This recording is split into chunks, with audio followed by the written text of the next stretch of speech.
How's it going, guys? Today I want to bring back another whiteboard video. So you can tell by the title of the whiteboard, don't use just a scale when measuring for fat loss. And so I think one of the most common mistakes people make is only relying on the scale weight to determine whether or not they're losing fat. The issue with that is the scale fluctuates a lot. You know, depending on the amount of water you take in, the amount of carbohydrates, sodium, where you wear yourself, and even your own house can, affect what your weight is on the scale. And so normally you gotta find the most consistent variables if you were just sticking with the scale. But I'm gonna, give you guys a better solution, and that's gonna be also incorporating your waist measurement. The reason why I like incorporating the waist measurement is because you can totally tell if you're actually losing pure fat, because that's always gonna go down when you're losing fat. It's always gonna be your waist. But whereas the scale, it fluctuates. So here's a good example of why, you want to incorporate kind of both, and why it can mess with you psychologically, and that's why you should probably implement something like this. So with week 1, you weigh 205. We have a 32-inch waist.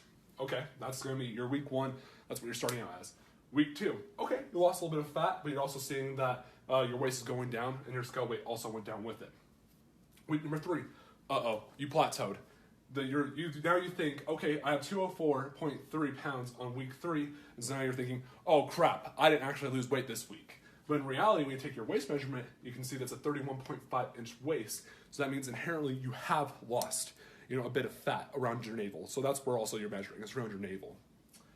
But when you see this too, that can mess with you psychologically a lot, because then you're gonna make very rash decisions that aren't very rational.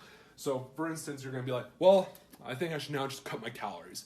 And maybe that's not even the case. Whereas if you just did this one little extra thing that takes you, I don't know, a minute to do, if you're just grabbing the utilities to do so, then you'd find that you actually have been losing fat.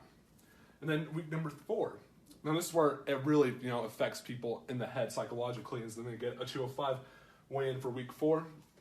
And so, but again, when you incorporate the waist measurement, oh, I lost a 1/4 inch on my waist. And so when you see things like this, also know where you weigh yourself, the time of day, wearing clothes. When you have these variables that are just so, inconsistent, of course you're going to see different numbers on the scale. And then, wow, I magically lost 2.5 pounds on week 5. And then you're going to be like, wow, I can't believe that just magically happened. I promise you, it wasn't magic. You were just under certain conditions that probably allowed you to lose another 2.5 pounds. But you also see that your waist also went down to a 31.15. And so this is what you really want to keep track of. Keep track of this, because this is what's going to actually tell if you're losing fat or not. And use both. You want to use both in as many measurements as you possibly can. I just think these are the more practical ones, and then you'll get more consistent results that way.